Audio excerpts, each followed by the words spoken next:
seconds. It's no other than the South Division Kings, the Pasig Servants.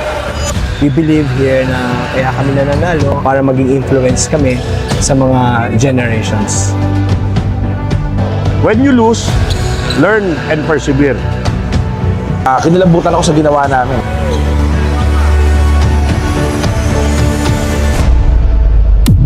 Before, bago maging Pasig kami, naglaro muna kami sa Mandaluyong Microsmith. Nag-rent muna kami ng franchise that was 18 under. Almost the same player ng nasa Pasig ngayon, half niyan, dating Mandaluyong Microsmith 18 under. And sabi ni Colonel, Coach, next year, gusto ko franchise owner na tayo. Exactly naman, nag-open ng MPBL D-League.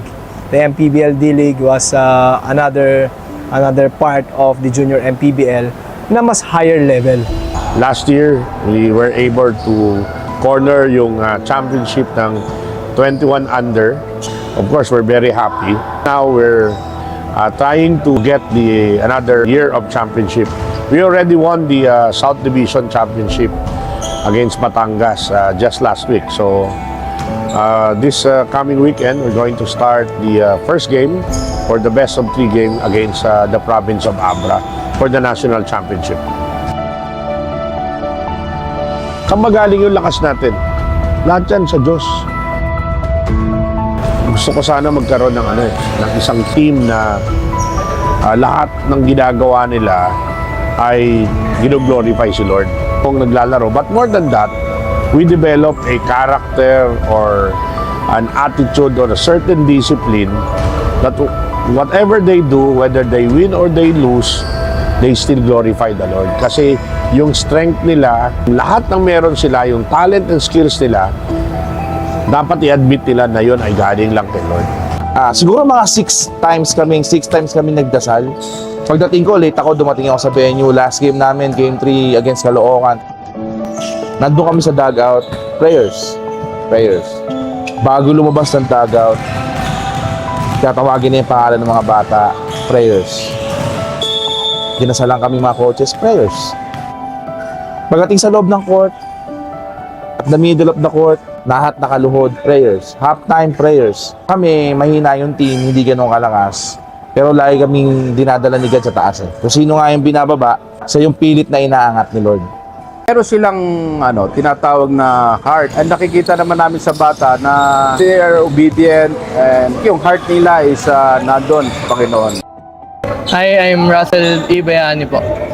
As a basketball player po, syempre marami rin pong matututunan. Like, kunyari po, pag sikat po yung mga kalaban namin, yun, lagi lang pong pinapoint out ni Coach po na even mas nakakataas sila like Goliath, po kaming matatakot like David kasi we're kumbaga ginagawa po namin to para kay God. My name is Damon K. Lauren, 21 years old. Curious kasi ako, once na tinignan mo yung Pasig, yung lineup nila sobrang underdog eh. Sabi nga namin, parang madaling talunin yung team ng Pasig kasi sobrang liliit. So yun, parang na-curious ako, anong meron sa kanila kasi champion team eh.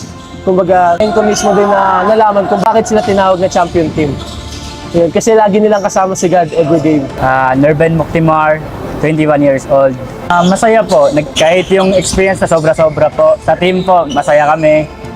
At willing po manalo talaga. And win or lose po kami, masaya po kami. Yun. Parang nakita ko po sa teammate ko and sa coaches po namin na hindi naman po mahalaga yung panalo kung wala naman sa makidiyos talaga. Yung importante galing sa Panginoon. And yun po, yun ang mas importante talaga dito, yung respect.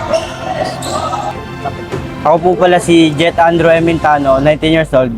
Ayun po, sobrang sarap po sa pakiramdam dahil hindi lang po sa pagbabasketball ang napunta ko dito, doon din po sa pagpapalapit kay God. Ang isa po sa inspiration ko, dahil siguro po pangarap ko rin po talaga na papalaro sa mga liga na ganito and syempre para po sa pamilya ko, papasaya ko po sila and sa sarili ko rin po and para na rin po kay God. First of all, I'm Benedict Gaitos. I'm 19 years old. We always play for God and we always want to get the championship winning mentality. Nung nakaranas kami ng first loss sa MPBL namin, sinabi lang namin sa mga teammates namin na first time lang namin natalo this season, and hindi naman yun yung reason para yun yung maging downfall namin. I mean, siguro things happens for a reason lang talaga eh. May gustong ituro si Lord sa amin na parang gusto niya ma-realize namin na hindi porket lagi kaming nanalo is magiging consistent kami. Knowing God sobrang big change talaga sa akin eh. Kasi ever since naman naniniwala ako kay Lord eh. Pero nung nandiyan na sila Coach Pau, sila Colonel Estrella, yung ibang coaches, si Coach Jay lalo na, they helped me to have a deeper connection and relationship with God. Alam ng mga players yun, kaibigan ko siya sa labas. Pero pagdating sa loob ng court, syempre, kailangan namin, may boundaries eh. Kailangan namin ng respeto nyo. Respetuhin namin kayo kung anong respeto ang binibigyan sa amin. Alam mo yung character ng player, actually yun yung pinapalakpakan natin. Ang pundasyon kasi ng character niya, yung discipline, yung how he was motivated to play the game.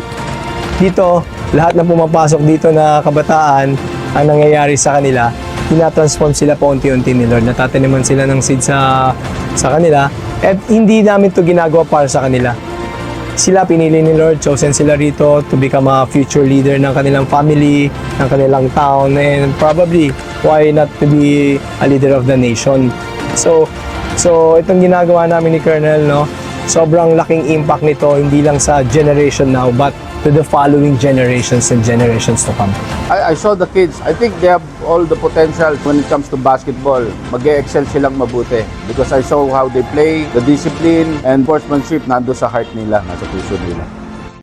Yun yung nakita ko naman yung naging effect nito sa kanila is na-realize nila that the winning aspect is hindi lang sila ang may gawa. The winning, then the greatness of playing, and even especially yung winning the championship ay hindi lang gawa natin, kundi blessing din ni Lord. And we continue to motivate young generation to continue loving the sports, continue loving the game, but do not forget na meron po tayong Diyos na buhay na kasama natin naglalaro at katabi natin para maiwas po tayo sa mga aksidente o disgrasya habang tayo po ay nagsasaya. Sa bawat pawis sa ensayo, sa bawat laban na hinarap, hindi lang husay ang hinubog kundi ang puso at pananampalataya. Ito ay kwento ng isang grupong piniling ilagay ang Diyos sa gitna ng lahat. At sa bawat tagumpay at pagsubok na darating, dala nila ang pundasyong hindi matitinag. Dahil dito, handa silang harapin ang kahit anong laban sa loob man o labas ng court.